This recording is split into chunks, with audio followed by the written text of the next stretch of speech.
வெளிநாட்டில் இருக்கும் உங்களுக்காக இலங்கையில் இருக்கும் உங்கள் பெற்றோரின் ஆரோக்கியத்தை எங்கள் சொந்த பெற்றோரைப் போல அன்புடன் நாங்கள் பராமரிக்கின்றோம். மெடிப்ளேஸ். 2022 ஆண்டின் அந்த இருண்ட காலத்தை யாரும் மறந்திருக்க முடியாது. பெட்ரோலுக்காகவும் சமையல் எரிவாயுக்காகவும் கிலோமீட்டர் கணக்கில் நின்ற வரிசைகள், இருளில் மூழ்கிய வீதிகள் என இலங்கை ஒரு மயானமாக இருந்தது. இன்று நிலைமை சீரடைந்திருப்பதாக தோன்றினாலும் ஒரு பாரிய புயலுக்கு முன்னால் இருக்கும் அமைதிதான் இது என்பதை நீங்கள் அறிவீர்களா? மத்திய கிழக்கில் தற்போது சுடர்விட்டு எரியும் போர் மேகங்கள் இலங்கையின் பொருளாதாரத்தை மீண்டும் ஒருமுறை சுளுக்கப் போகின்றன. உண்மையில் இலங்கையின் எரிபொருள் பாதுகாப்பு என்பது டாலரில் மட்டுமில்லை, அது செங்கடல் பாதையிலும் தங்கியிருக்கிறது. இலங்கைக்கு வரும் 90% எரிபொருள் கப்பல்கள் மத்திய கிழக்கு வழியாகவே வருகின்றன. ஹூதி கிளர்ச்சியாளர்களின் தாக்குதலால் கப்பல்கள் இப்போது ஆப்பிரிக்காவினுடைய நன்னம்பிக்கை முனையை சுற்றி வருகின்றன. இதனால் ஒரு கப்பல் இலங்கையை அடைய மேலதிகமாக 10 முதல் 14 நாட்கள் எடுக்கிறது. ஒரு நாளைக்கு ஒரு கப்பலுக்கான மேலதிக செலவு சுமார் $30,000 காணப்படுகிறது. இது $50,000 வரை உயர்கிறது என்றும் சொல்லுகிறார்கள். உண்மையில் கச்சா எண்ணெய் விலை ஒரு பேரல் $95 தாண்டும் போது இலங்கையில் எரிபொருள் விலை 30% வரை உயர வாய்ப்புள்ளது. இது மீண்டும் ஒரு பணவீக்கத்தை உருவாக்கும். இந்த நிலையில் இலங்கை இன்று தாங்கி பிடிப்பது மத்திய கிழக்கில் பணியாற்றும் சுமார் 1.5 மில்லியன், அதாவது 15 லட்சம் இலங்கையர்கள் அனுப்பும் பணம். ஆனால் மாதம் ஒன்றுக்கு சுமார் 500 தொடக்கம் $600 மில்லியன் வரை இவர்கள் மூலமாக கிடைக்கிறது. ஈரான் இஸ்ரேல் மோதல் ஒரு நேரடி போராக மாறினால் லெபனான், யோர்தான் மற்றும் வளைகுடா நாடுகளில் பணியாற்றும் தொழிலாளர்களின் பாதுகாப்பு கேள்விக்குள்ளாகும். அவர்கள் நாடு திரும்ப நேரிட்டால் இலங்கையின் டாலர் கையிருப்பு வரும் 2 மாதங்களில் காலியாகும் அபாயம் கூட காணப்படுகிறது. இப்படியான நிலையில் இலங்கையின் சிலோன் டீ உலக புகழ் பெற்றது. ஆனால் அதன் பிரதான வாடிக்கையாளர்கள் யார் தெரியுமா? உண்மையில் இதன்படி பார்க்கிற போது ஈரான், ஈராக் மற்றும் துருக்கி ஆகிய நாடுகள்தான் இலங்கையின் தேயிலையின் 40%க்கும் அதிகமான ஏற்றுமதியை கொள்ளுகின்றன. போர்க்கால சூழலில் இந்த நாடுகளுக்கான ஏற்றுமதி பாதைகள் முடங்கினால் இலங்கையின் பெருந்தோட்டத்துறை முற்றுமுழுதாக சிதைவடையும். இது லட்சக்கணக்கான தோட்ட தொழிலாளர்களின் வாழ்வாதாரத்தை பாதிக்கும் என்று சொல்லுகிறார்கள். இப்படியான நிலையில் இலங்கை அரசாங்கம் தற்போது ஒரு தற்காலிக ஸ்திரத்தன்மையை உருவாக்கியுள்ளது. ஆனால் சர்வதேச சூழல் சாதகமாக இல்லை. குறிப்பாக 2022 ஏற்பட்டது போன்ற ஒரு திடீர் வீழ்ச்சியை தவிர்க்க வேண்டுமானால் இலங்கை தனது எரிபொருள் கொள்வனவில் மாற்று பாதைகளை தேட வேண்டும். உலக போர்ச்சூழல் நிலவும் போது அத்தியாவசிய தேவைகளில் சிக்கனத்தை கடைபிடிப்பதும் நாட்டின் பொருளாதார மாற்றங்களை கவனிப்பதும் தான் மிக முக்கியம்.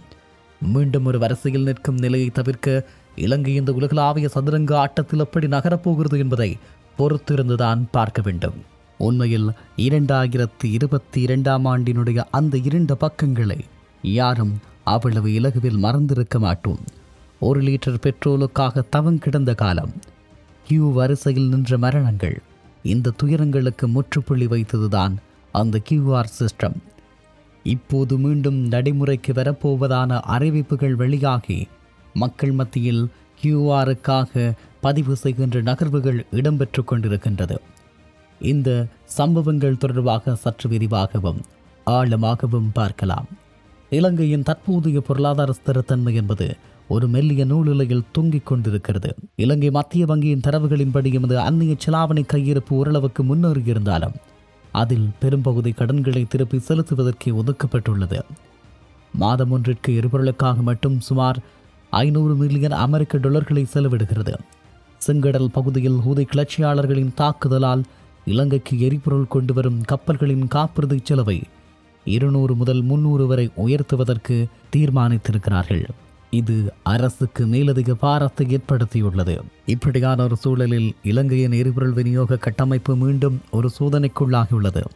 கடந்த சில நாட்களாக நாடு முழுவதும் எரிபொருள் விநியோகத்தில் ஏற்பட்டுள்ள மந்த நிலை மற்றும் QR முறைமை மீண்டும் வலுப்படுத்தப்பட்டுள்ளமை மக்கள் மத்தியில் பாரிய அச்சத்தை ஏற்படுத்தியுள்ளது. 2022 ஆண்டின் 2 பக்கங்களை நாடு மீண்டும் ஒருமுறை புரட்டுகிறதா என்ற கேள்வி அனைவர் மத்தியிலும் எழுந்துள்ளது. இது வெறும் வதந்தி அல்ல, உலகளாவிய அரசியல் மற்றும் பொருளாதார மாற்றங்களின் நேரடி விளைவு என்பதை நாம் புரிந்து கொள்ள வேண்டும். உண்மையில் உலகளாவிய போர்க்கால தாக்கத்தின் காரணமாக மத்திய கிழக்கில் தீவிரமடைந்து வரும் போர்ச்சூழல் இலங்கையின் பெட்ரோலிய இறக்குமதியை நேரடியாக பாதித்துள்ளது. சர்வதேச கப்பல் போக்குவரத்து பாதையான செங்கடலில் ஏற்பட்டுள்ள பதற்றம் காரணமாக இலங்கைக்கு எரிபொருள் ஏற்றி வரும் கப்பல்கள் நீண்ட தூரம் சுற்றும் நிலைக்கு தள்ளப்பட்டுள்ளன. இதன் காரணமாக ஒரு லிட்டர் பெட்ரோலுக்கான காப்புறுதி மற்றும் போக்குவரத்து செலவு சுமார் 30% அதிகரித்திருப்பதாக சொல்லுகிறார்கள். இப்படியான நிலையில் அரசாங்கத்தின் தரவுகளின்படி அந்நிய செலாவணி கையிருப்பை சிக்கனமாக பயன்படுத்த வேண்டிய கட்டாயத்தில் மத்திய வங்கி உள்ளது. தட்டுப்பாடு நிலவுவதை விட இருப்பதை கொண்டு பங்கிடுவது சிறந்தது என்ற அடிப்படையில் இந்த QR முறை மீண்டும் அமல்படுத்தப்பட்டுள்ளது. எரிபொருள் தட்டுப்பாடு வரப்போகின்றது என்ற அச்சத்தில் மக்கள் அதிகளவில் பெட்ரோலை சேமிப்பதை தடுக்கவே இந்த வாராந்த ஒதுக்கீடு முறை மீள கொண்டு வரப்பட்டுள்ளது. தற்போது சந்தையில் உள்ள வெளிநாட்டு நிறுவனங்களும் அரசாங்கத்தின் இந்த விலை கட்டுப்பாட்டுக்குள் இயங்க வேண்டியுள்ளதால் அவர்களும் விநியோகத்தில் மட்டுப்பாடுகளை பின்பற்றி வருகிறார்கள். உண்மையில் இப்போதைய நிலையில் இலங்கையின் எரிபொருள் பாதுகாப்பு என்பது முழுமையாக மத்திய கிழக்கின் அமைதியிலேயே தங்கியுள்ளது. போர் நீடிக்கும் பட்சத்தில் இந்த QR கட்டுப்பாடுகள் இன்னும் சில காலத்திற்கு தொடரக்கூடும் என பொருளாதார நிபுணர்கள் எதிர்ப்பு கூறுகிறார்கள். பொதுமக்கள் தேவையற்ற பீதியடையாமல் எரிபொருளை சிக்கனமாக பயன்படுத்துவதன் மூலமே இந்த இக்கட்டான சூழலை தவிர்க்க முடியும். இப்படியான ஒரு சூழலில் இறுதியாக நாம் நோக்க வேண்டிய கசப்பான உண்மை ஒன்று உண்டு. இலங்கை இன்று சந்தித்துக் கொண்டிருக்கும் இந்த எரிபொருள் நெருக்கடி என்பது வெறும் உள்ளூர் பிரச்சினை அல்ல. இது ஒரு சர்வதேச பொருளாதார போரினுடைய நேரடி தாக்கம். மத்திய கிழக்கு பதற்றத்தினால் உலகச் சந்தையில் கச்சா எண்ணெய் விலை ஒரு பெரல் $90 கடந்து உயர்ந்துள்ளது. இது இலங்கையின் மாதாந்த இறக்குமதி செலவை மேலதிகமாக 15 முதல் 20% வரை அதிகரித்துள்ளது. செங்கடல் வழியாக வரும் கப்பல்கள் தாமதமாகவும் நாட்டின் கையிருப்பில் உள்ள எரிபொருள் அளவு மிக வேகமாக குறைந்து வருகிறது. இந்த ஒரு காரணத்திற்காகவே அரசு மீண்டும் QR முறையை ஒரு பாதுகாப்பு அரணாக கையில் எடுத்துள்ளது. இது வெறும் கட்டுப்பாட்டு முறை மட்டுமல்ல, வரப்போகும் ஒரு பாரிய பொருளாதார சுனாமியிலிருந்து தப்பிப்பதற்கான ஒரு தற்காலிக ஏற்பாடு என்றும் சொல்லலாம். சர்வதேச நாணய நிதியத்தின் நிபந்தனைகள் ஒருபுறம், போர்க்கால விலையேற்றம் மறுபுறம் என இலங்கை இன்று இருமுனை வாழ்வீச்சுக்குள் சிக்கியுள்ளது. உண்மையில் இதனுடைய நிதர்சனம் என்ன? மத்திய கிழக்கில் ஈரான் இஸ்ரேல் மோதல் ஒரு நேரடி யுத்தமாக மாறுமானால் இலங்கையின் பெட்ரோல் விலை மட்டுமல்ல, அத்தியாவசிய பொருட்களின் விலையும் கட்டுக்கடங்காமல் போகும் அபாயம் உள்ளது. ஆகவே எல்லாம் சரியாகிவிட்டது என்று நாம் மெத்தனமாக இருக்க இது நேரம் இல்லை.